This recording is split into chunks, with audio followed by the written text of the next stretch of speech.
আসসালামু আলাইকুম ওরহমতুল্লাহি ওবারকাতু। মহান আল্লাহ পবিত্র কোরআনের সূরাতুল বাকারার ৪৫ নম্বর আয়াতে বলেন, তোমরা ধৈর্য ও সালাতের মাধ্যমে সাহায্য প্রার্থনা করো, এটা বিনীতগণ ব্যতীত আর সকলের নিকট নিশ্চিতভাবে কঠিন। আজ 18 ফেব্রুয়ারি 2025 রোজ মঙ্গলবার, 18 শাবান 1446 হিজরি ও 5 ফাল্গুন 1431 বঙ্গাব্দ। সালাত ইসলামের অন্যতম প্রধান স্তম্ভ এবং মুসলিম জীবনের অপরিহার্য একটি অংশ। এটি শুধুমাত্র একটি উপাসনা নয়, বরং এটি একজন মুমিনের আত্মশুদ্ধির মাধ্যম এবং আল্লাহর নির্দেশ পালনের একটি গুরুত্বপূর্ণ উপায়। যথাসময়ে এবং যথাভাবে সালাত আদায় করা অত্যন্ত গুরুত্বপূর্ণ, যা কোরআন ও হাদিসে বারবার উল্লেখ করা হয়েছে। ইসলামে সালাতের জন্য নির্দিষ্ট সময় নির্ধারিত রয়েছে। আল্লাহ তাআলা কোরআনে বলেন, নিশ্চয়ই সালাত মুমিনদের জন্য নির্ধারিত সময়ের মধ্যে ফরজ করা হয়েছে। সূরাতুল নিসা আয়াত 103। এই আয়াত থেকে স্পষ্ট বোঝা যায় যে সালাত আদায়ের জন্য নির্দিষ্ট সময় মেনে চলা অত্যন্ত গুরুত্বপূর্ণ। সময়ের আগে বা পরে ইচ্ছাকৃতভাবে সালাত আদায় করলে তা পরিপূর্ণভাবে কবুল নাও হতে পারে।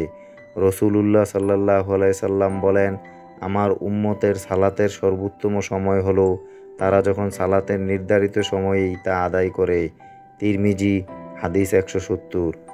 যথাযথভাবে সালাত আদায় মানে হচ্ছে শুদ্ধভাবে ওযু করা, সুন্নাহ মোতাবেক কিবলামুখী হয়ে দাঁড়ানো, খুজুর সাথে ধীর স্থিরভাবে নামাজ পড়া, সালাতের প্রতিটি রুকন যথাযথভাবে পালন করা। রাসূলুল্লাহ সাল্লাল্লাহু আলাইহি সাল্লাম বলেন, তোমরা এমনভাবে সালাত আদায় করো যেমন আমাকে সালাত আদায় করতে দেখো। বুখারী হাদিস 631। অন্যত রাসূলুল্লাহ সাল্লাল্লাহু আলাইহি সাল্লাম বলেন, অনেক মানুষ সালাত আদায় করে কিন্তু তাদের সালাত থেকে তারা কিছুই লাভ করে না, শুধু ক্লান্তি ও কষ্ট ছাড়া। নাসাই হাদিস 1314। এটি প্রমাণ করে যে যথাযথভাবে সালাত আদায় না করলে তা আল্লাহর কাছে গ্রহণযোগ্য নাও হতে পারে। রাসূলুল্লাহ সাল্লাল্লাহু আলাইহি সাল্লাম আরও বলেন, কিয়ামতের দিন বান্দার প্রথম হিসাব হবে সালাতের ব্যাপারে। যদি সালাত ঠিক থাকে তবে তার সকল আমল ঠিক থাকবে, আর যদি তা নষ্ট হয় তবে তার সকল আমল নষ্ট হয়ে যাবে। তিরমিজি হাদিস 413। সালাতের গুরুত্ব অপরিসীম। এটি শুধু একটি ইবাদত নয়, বরং মুসলিম জীবনের মূল স্তম্ভ। যথাসময়ে এবং যথাযথভাবে সালাত আদায় করলে দুনিয়া ও আখিরাতে কল্যাণ লাভ করা যায়।